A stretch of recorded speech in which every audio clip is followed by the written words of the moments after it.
October 31st was the final day of the year for the Celtic people of the north.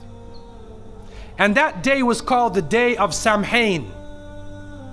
And this individual, wal-iyadhu billah, was supposed to be their god of the spirits of the dead, of evil again.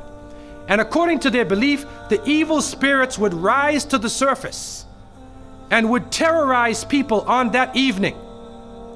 And on that evening, if you did something wrong to a person, they'd come back to get you on that night. So some people would put on a disguise, so you couldn't recognize them on October 31st on that evening, and then they would be safe. Also, they would burn fires.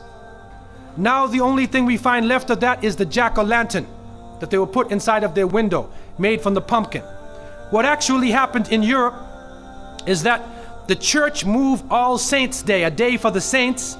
They moved it from May 13th to November 1st in 1834 AD. And so what they said was that the 31st night is All Hallows Evening, which in America later became known as Halloween. And they depict the forces of evil. What is happening now is that the children put on disguises. They dress as little devils, little witches, as goblins, vampires, anything evil, and they go out. And now with the new American way, they do trick-or-treat. And they come to your house asking for food. And so to send a Muslim child out to trick-or-treat is a demeaning, lowering thing. You're asking them to beg people for food. And so the reality that we recognize is that, number one, this is the day of Samhain. And the Quran tells us that the devil is an open enemy to humanity.